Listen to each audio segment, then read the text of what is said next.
ईश्वर की पूजा नहीं किया, लेकिन मुझे लगता है कि आपसे ज्यादा ईश्वर और भगवान दुनिया में कुछ नहीं हो सकता।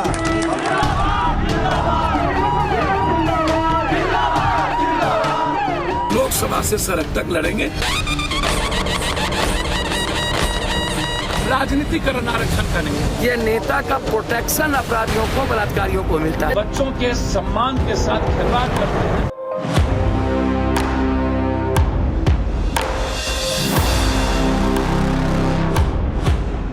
सियासत में उसके कद का अंदाजा मत लगाइए साहब, क्योंकि वो कहता है जहां सच है वहां हम खड़े हैं। इसी खातिर सियासतदानों की आंखों में गड़े हैं। चार बनकर लाखों लोगों के खून में बहेगा और उस खून के हर कतरे में जिंदा रहेगा।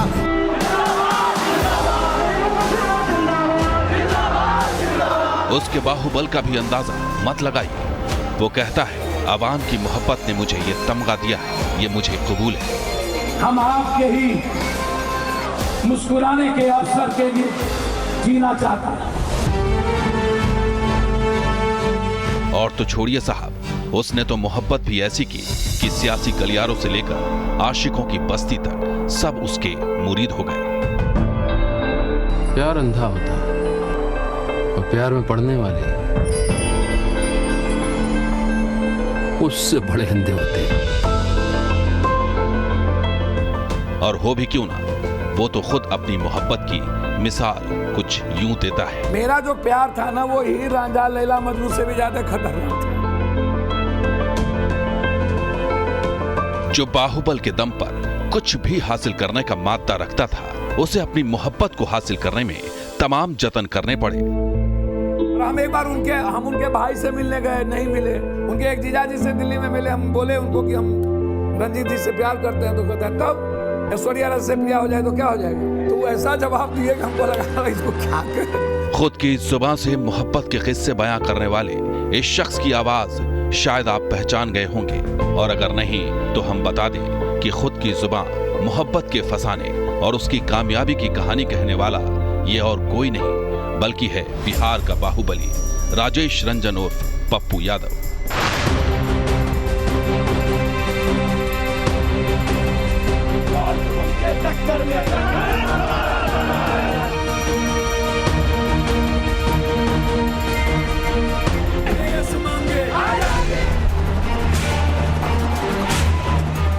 लेकिन फिलहाल दबंग पप्पू की प्रेम कहानी को विराम देते हैं और पलटते हैं उसकी जिंदगी के वो पन्ने जिसमें है उसके शुरुआती दिनों की कहानी, जिसमें दर्ज है दबंग पप्पू के दागदार दामन की कहानी, जिसमें दर्ज है कामयाब सियासत की कहानी, जिसमें दर्ज है संघर्ष के रास्ते पर चलने वाले उस सियासी रॉबिन हुड की कहानी, साथ ही उसमें दर्ज है अतीत के कई रंग। राजेश रंजन उर्फ पप्पू यादव बिहार के सियासत के बाहुबल के आमद की कहानी का वो किरदार जिसके दामन पर यूं तो गुनाह के कालिख लगे हैं, मगर उसी गुनाह ने उसे सियासत के साथ साथ उसके निजी ज़िंदगी में भी एक नई पहचान दी। बदलते वक्त के साथ जुर्म की दुनिया का ये चेहरा आज की तारीख में एक कामयाब सियासी सारथी बन चुका है और आवाम की नज़र में रॉबिन हुड है।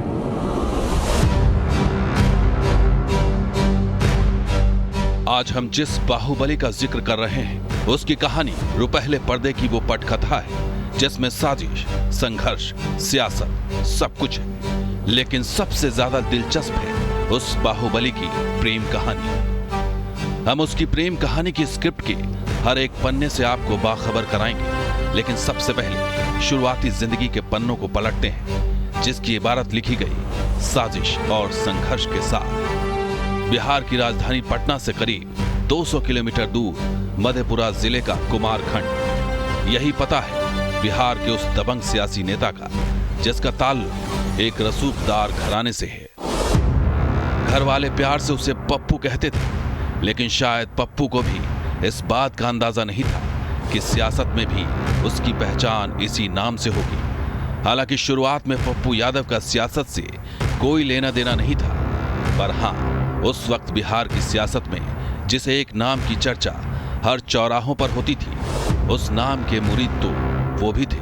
पर शायद उस वक्त तक पप्पू यादव इस हकीकत से नावाकिफ था सियासत की किताब के ज्यादातर पन्ने मतलब की स्याही से लिखे होते हैं और वही हुआ राजेश रंजन उर्फ पप्पू यादव के साथ भी। आखिर धन बल के साथ साथ बाहुबल का बाजार पप्पू यादव के नाम से कैसे गुलजार हो गया? आखिर कैसे गुनाह के दुनिया से पप्पू यादव का नाम जुड़ता गया? आखिर कैसे मधेपुरा से पटना पहुंचे राजेश रंजन बहुत कम समय में बाहुबली पप्पू यादव हो गए? आइए इसे जानने के लिए चलते हैं थोड़ा पीछे। बात 1986-87 की है। जातिगत बोध बिहार में आकार ले रहा था और उसी वक्त कामयाब सियासत के सफर पर एक नाम बिहार की बोली बना। वो नाम था लालू प्रसाद यादव। उस समय उनके मकसद को कामयाब करने में एक शख्स ने उनकी सबसे ज्यादा मदद की थी। वो कोई और नहीं बल्कि वो था पप्पू यादव। आपने ही पप्पू को लड़ना बचपन से सिखाया, आपने ही पप्पू को आम लोगों के लिए जीना सिखाया। हम आपके ही मुस्कुराने के अवसर के लिए जीना चाहता है। लेकिन लालू की मतलबी राजनीति ज्यादा वक्त तक पप्पू यादव के साथ नहीं रही। सियासत में वक्त भले ही बीत गया, लेकिन पप्पू यादव के जहन में वो कसक जिंदा रही। शायद तभी ये लफ्ज उनकी जुबान पर आए कि लालू यादव जी जब आए थे तो हमने विपक्ष का नेता एक ही वोट से वो जीते थे। मेरे फूफा जी चुनाव लड़ रहे थे विपक्ष में, अनुपलाल यादव मेरे अपने फूफा, उनको मैंने वोट नहीं दिया, लालू यादव को वोट दिया। एक वोट से वो जीते, वो वोट हम नहीं दिलाते वो हार जाते। हम में क्या गुनाह थी, हमें क्या था? हमने MLA बनने नहीं दिया। हम एक अच्छे परिवार, एक अच्छे स्कूल के प्रोडक्ट, स्पिरिचुअल आदमी जो चेंज की बात करता था, सपना देखता था। किसी का झुकना और किसी का खुदा हो जाना, सियासत में ये लाजिम है लहजे से जुदा हो जाना। और हो भी क्यों ना, जिस पप्पू यादव के खिलाफ बिहार के किसी थाने में कोई मुकदमा तक दर्ज नहीं था, उसे विख्यात और कुख्यात का तमगा किसी ने दिया तो वो लालू यादव ही थे। सियासी तासीर से नावाकिफ पप्पू यादव खुद को कानून की जद से बचाने के लिए दर दर भटकता रहा। लेकिन सवाल लालू के खुद के साख का था, लिहाजा अपने शागिर्द की मदद के लिए जहमत तक नहीं उठाई उस सियासी सरपरस्त ने। उस वक्त सियासत के अदने खिलाड़ी को सियासी तासीर समझ आ गई।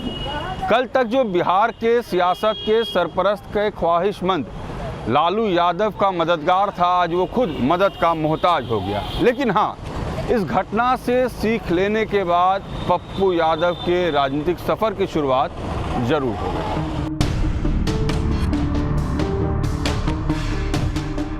पप्पू यादव अपने साथ हुई साजिश का जवाब देने की जुगत में लग गया, लेकिन उसके लिए सियासी गलियारों तक का सफर तय करना जरूरी था और अपनी इस जिद को पूरा किया। साल 1990 में जब सहरसा के सिंहेश्वर स्थान से बाहुबली पप्पू यादव माननीय राजेश रंजन की हैसियत से विधानसभा का सफर तय किया। ये बात और है कि सरकार लालू यादव की बनी और पप्पू यादव फिर से बन गए लालू के चहेते। बेशक पप्पू यादव ने माननीय होने का खिताब जीत लिया था, लेकिन सूबे की सरकार अपने इस चहेते से, या यूं कहें कि अपने इस राजदार से किनारा करना चाहती थी। लिहाजा गुनाह की गलियों से ताल्लुक होने का हवाला देकर पप्पू को कानून की गिरफ्त में डालने की साजिश हुई और पप्पू यादव रासुका यानी कि राष्ट्रीय सुरक्षा कानून के तहत गिरफ्तार कर लिया गया। पप्पू यादव का नया पता था बांकीपुर जेल। सियासत के सफर के बाद सलाखों का सफर बिहार की सियासी रिवायत थी और पप्पू यादव भी इस रिवायत का हिस्सा बना था। जेल में उसे जानने और पहचानने वाले लोग तो बहुत थे, लेकिन जेल के बाहर लोगों के साथ भी यहाँ उसकी पहचान हो गई और यही पहचान उसे एक और सफर पर ले गई। उनके भाई से हमारा हम उस पर बांकीपुर जेल में हमें अरेस्ट होकर चले गए थे। बगल में फ्रेजर रोड था, भाई उनका वहाँ पर वॉलीबॉल खेलने आता था। हम खिड़की से लोगों से मिलते तो देखते रहते थे। पता चला भाई है तो धीरे धीरे हम भाई को ही समझ बना लिए और भाई के बहाने हम फोन करने लगे। बांकीपुर जेल में रहते हुए ही बिक्की ने पप्पू को अपने घर का एल्बम दिखाया, जिसमें पप्पू यादव ने बिक्की की बहन रंजीत की टेनिस खेलती तस्वीर देखी और उसके बाद पप्पू के राजनीतिक जीवन में चल रहे भूचाल के बीच एक और तूफान आया। पप्पू फोटो देखकर रंजीत पर फिदा हो गया और फिर शुरू हुई अपने प्रेम प्रस्ताव को लेकर रंजीत तक पहुंचने की लंबी जंग। जिस नेचर की थी कि 3 साल तक पप्पू यादव नाक रगड़ के मर गए, रोए, क्या क्या खा लिए, थायमेट खा लिए, फादर क्या क्या नहीं किए, तब भी नहीं पिघली। तो सर्कमस्टांशियल परिस्थिति जन शादी हुई। यदि रंजीत रंजन जी तय नहीं करती तो फैमिली के कोई लोग पक्ष में नहीं थे। लेकिन पप्पू की प्रेम कहानी में ट्विस्ट उस वक्त आया जब जेल से रिहा होने के बाद रंजीत से मिलने वो अक्सर टेनिस क्लब में पहुंच जाता था। शुरुआत में रंजीत को पप्पू की यह हरकत नागवार गुजरती। उसने कई बार पप्पू यादव को उसके इजहार मोहब्बत के बदले इनकार के कड़े लफ्ज कहे। जब हम पीछे बहुत दूर थे, वो घूमते घूमते आगे बोला कि आप क्यों इतने दिनों से यहाँ थे? तो कहते हैं आप वाच करते हैं, क्या बात है, कारण है? नहीं, देखिए मैं वैसी लड़की नहीं हूँ और मैं इंटरनेशनल प्लेयर हूँ। आप ये सब चीजें छोड़ दीजिए, आपका अपना कैरियर है, मेरा अपना कैरियर है। लेकिन ये आशिक तो अपनी मोहब्बत को मंजिल तक पहुंचाना चाहता था, लिहाजा रंजीत के इनकार का उस पर कोई असर नहीं हुआ। कहते हैं एक बार रंजीत ने यहाँ तक कह दिया था कि वो सिख है और पप्पू हिंदू, और उसके परिवार वाले उनकी मोहब्बत पर मंजूरी की मुहर नहीं लगाएंगे। ऐसा उनको लगा कि नहीं, बहाने से घर में बुलाया गया, सब लेडीज यही थी कि फैमिलियर अटैचमेंट थी हो। फिर उनको बोला कि देखिए आप बहुत अच्छे हैं, बहुत अच्छा इंसान है, आप जैसा कोई नहीं हो सकता, लेकिन आप समझिए कि मैं सिख हूँ, इंटर रिलीजन हूँ, जुल्म होगा और मेरे फादर हेट ग्रंथी हैं, मैं अमृत छकी भी हूँ, मैं जूठा भी नहीं दूसरे का खाती हूँ, हो भी नहीं सकता, कल्पना नहीं कर सकता अमृत छकी हुई लड़की कभी भूल जाएंगे। इजहार के बदले मिले इनकार ने पप्पू को परेशान कर दिया। उसने खुदकुशी के इरादे से नींद की गोलियां खा ली। उन्हें पटना मेडिकल कॉलेज अस्पताल में भर्ती कराया गया। जब इस घटना की खबर रंजीत को हुई तो मोहब्बत मेहरबान हुई और इनकार की जगह इकरार के लफ्ज निकले। लेकिन अब सवाल था घर वालों का, जिनकी रजामंदी के बगैर मोहब्बत को मंजिल मिलनी मुश्किल थी। जब रंजीत के परिजनों की ओर से शादी को मंजूर नहीं किया जा रहा था, तब पप्पू यादव को उम्मीद की किरण रंजीत के बहन बहनोई के रूप में दिखी।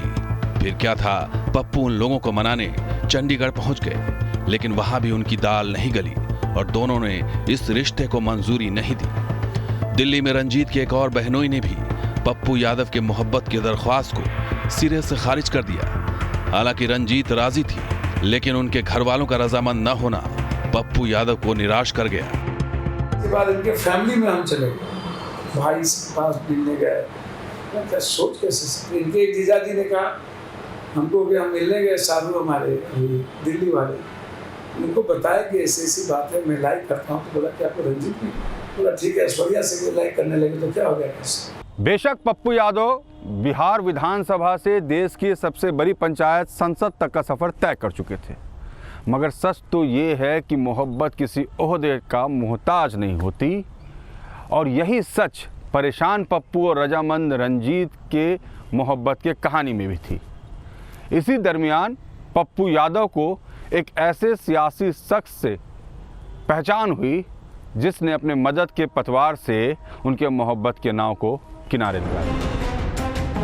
पप्पू यादव के उस मददगार की तलाश पूरी हुई। दिल्ली के 24 अकबर रोड पर SS अहलूवालिया नाम था उस कांग्रेसी नेता का, जिन्होंने सांसद राजेश रंजन उर्फ पप्पू यादव की प्रेम कहानी को न सिर्फ संजीदगी से सुना, बल्कि उसकी मदद का भरोसा भी दिया। यह भरोसा सिर्फ सियासी नहीं था, बल्कि SS अहलूवालिया ने पप्पू यादव की गुजारिश को अमली जामा पहनाकर उसकी मोहब्बत को मुकाम तक पहुंचा दिया।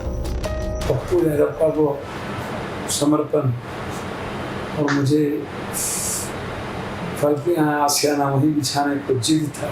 फिर मैंने क्या किया, अहलूवालिया साहब को अपने सारा जीवन में बीच राज्यसभा MP मैंने कहा कि भाई साहब सिख वाला सवाल है, आप कुछ करो। वो भी बेचारे मेरे लिए प्रयास। पंजाब में ये चर्चा का विषय हो गया है, अलग अलग उनको लगा कि खून खराबा ना हो जाए, ये लोग यहाँ से जाने की तैयारी कर ली, पूरा फैमिली।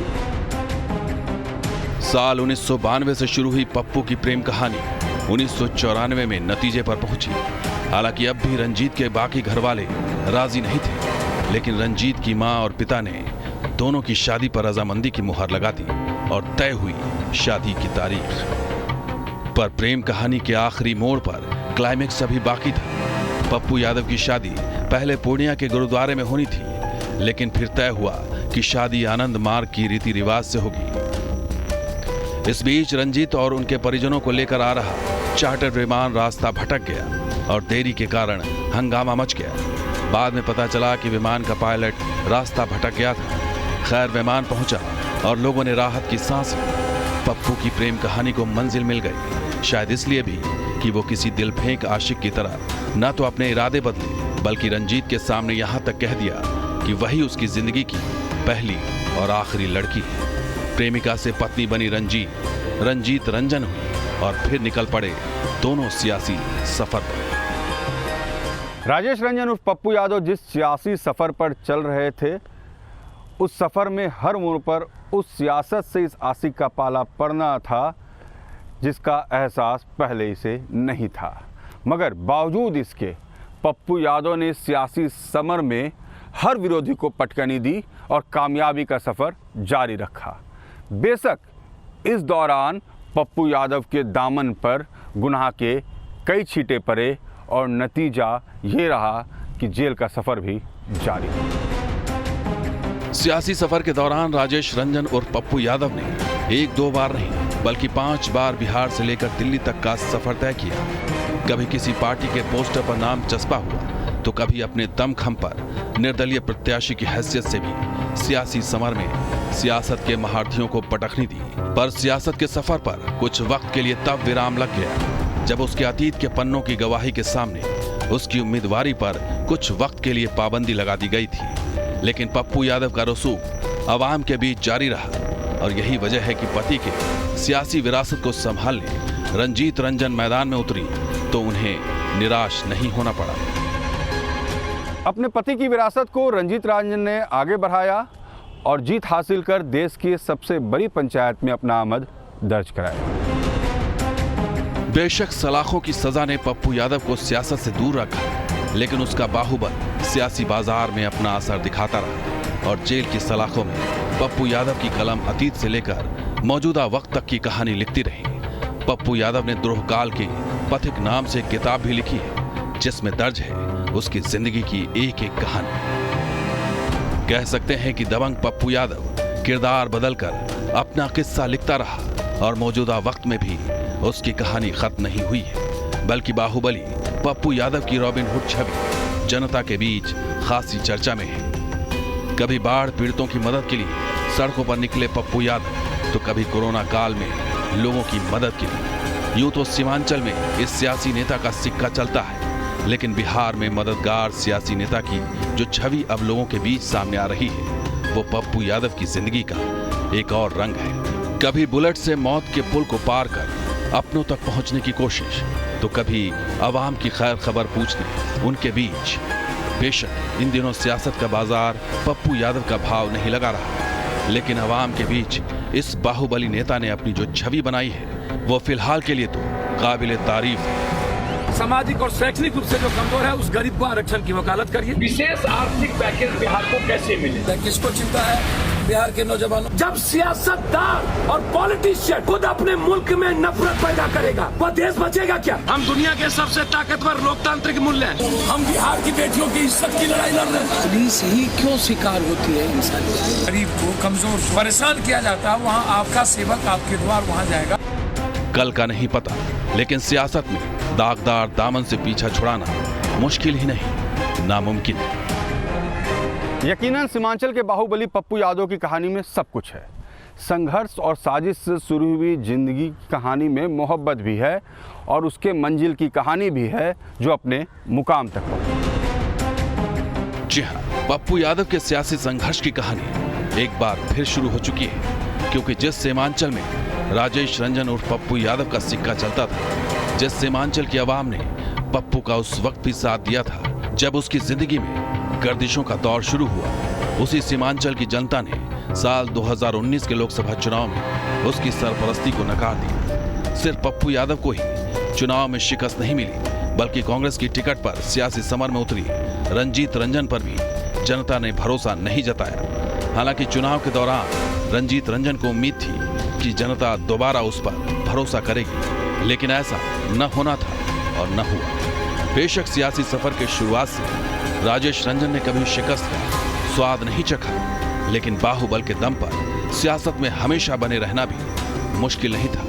कह सकते हैं कि जिस पप्पू यादव और रंजीत रंजन के कामयाबी के सफर पर कुछ वक्त तक के लिए विराम लग गया, अब फिर से बारी है संघर्ष की, क्योंकि इस सच से भी इनकार नहीं किया जा सकता कि सियासत में जीत का स्वाद संघर्ष के बिना संभव नहीं।